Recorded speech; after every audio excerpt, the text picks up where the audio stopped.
Good morning বন্ধুরা, আশা করি তোমরা সবাই ভালো আছো, সুস্থ আছো। আমিও মোটামুটি আছি। আজ আবারও চলে এলাম একটি মিনি ব্লগ নিয়ে।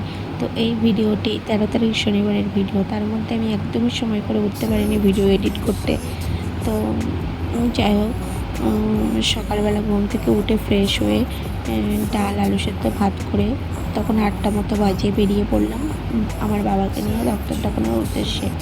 তো আমার বাবার মেন সমস্যা হচ্ছে কোমর দিয়ে পা দিয়ে প্রচণ্ড ব্যথা যন্ত্রণা, আর পায়ের যে শিরাগুলো সেগুলো জ্বালা করছে। তো আমার বাবার এখান থেকে 15-20 বছর আগে কোমরে একটু চোট পেয়েছিল, তখন ডক্টর দেখিয়েছিল। তা হয় মানে তখন তো এতটা ভালো সুযোগ সুবিধা ছিল না। তো যাই হোক, যার ফলে সেই ব্যথাটা এখন নতুন করে শুরু হয়েছে। তো বাবার পাও ফুলে গেছে, ওঠা বসা শোয়া সব কিছুতেই প্রবলেম হচ্ছে। বসিরহাটেও অনেক ডাক্তার ছিল, তো আমার শাশুড়ি মা এই ডাক্তারকে দেখায়। তো ভাবলাম যে ঠিক আছে, এই ডাক্তারের প্রতি একটা বিশ্বাস এসে গেছে, এই ডাক্তারের কাছে নিয়ে যাই। এটা হচ্ছে ফুলবাগানের কাছে জেএমডি নার্সিংহোমে। তো যাই হোক, আমরা বেরিয়ে পড়লাম। আর আমরা অন্যদিন বসিরহাট থেকে বেরিয়ে কাঁচকলের মধ্যে দিয়ে যাই, আর এই রাস্তাটা হচ্ছে রাজারহাটের মধ্যে দিয়ে যাচ্ছে। এই রাস্তাটা আমার বেশি ভালো লেগেছে। হ্যাঁ, এর আগেও অন্য জায়গায় যখন গেছি এই রাস্তা দিয়ে গেছি। তো এই রাস্তাটার মধ্যে বড় বড় বিল্ডিং আছে, পার্ক আছে, এগুলো বেশ আর অনেক কিছু দেখার জায়গা আছে, বিশ্ব বাংলা গেট আছে। তো এই জন্যে আমার এটা বেশি ভালো লেগেছে। আর একটু একটু বৃষ্টি হচ্ছিল আগে, এখন আবার বৃষ্টিটা দেখতে একটু কমে গেছে। তো সত্যি বলতে গাড়ির মতো এই 1 না 2 ঘন্টা 2.5 ঘন্টা বসে থাকা একটা কষ্টকর ব্যাপার। ট্রেনে একরকম, ট্রেনের মধ্যে অনেক লোকজন থাকে, এটা দেখা ওটা দেখা। তো যাই হোক, সময় কেটে যায়। তবু কিছু করার নেই, বাবার যে শরীরের পরিস্থিতি, বাবা ট্রেনে যেতে পারবে না।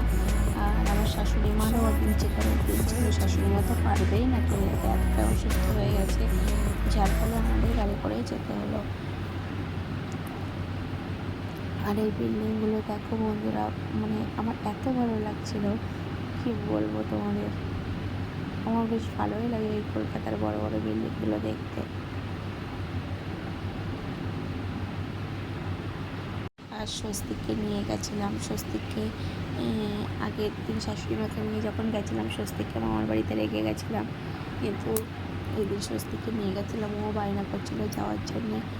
আর শনিবার তো স্কুল ছুটিই থাকে, আর এমনি তো কোথাও খুব একটা যাওয়া হয় না ওই মামার বাড়ি ছাড়া। তো ওই জন্যে ভাবলাম গাড়ি করা হয়েছে যখন, যাবে বলছে যখন, নিয়ে যাই। তো তো আমার সঙ্গে তোমরাও দেখতে থাকো কলকাতার এই বড় বড় বিল্ডিংগুলো।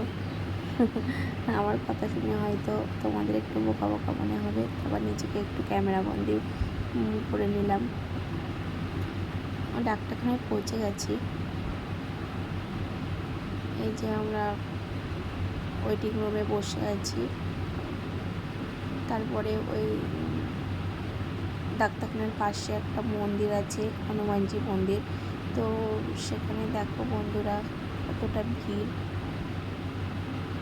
শনিবার, ওদিন বিপত্তারিণী ব্রত ছিল। আর এদিকে ওর পাশে একটা মিষ্টির দোকান আছে, রাধা পল্লবী খাবার আগে পয়সা দিন লেখা আছে। তো এই দোকানে রাধা পল্লবীটা খুব সুন্দর, মিষ্টিগুলো ঠিক ততটা, যেহেতু আমাদের বসিরহাটের মিষ্টি বিখ্যাত, কলকাতার মিষ্টি আমার অতটা ভালো লাগে না। তো যাই হোক, আমরা ওখান থেকে রাধা পল্লবী আর আলুর দম ছিল, খেয়ে নিলাম। তারপরে আমার একটু ম্যাঙ্গো দই খেতে ইচ্ছে হলো, একটু ম্যাঙ্গো দই নিয়ে নিলাম। তারপরে ডাক্তার দেখিয়ে ওখান থেকে আমরা বাড়ি ফেরার উদ্দেশ্যে রওনা দিলাম।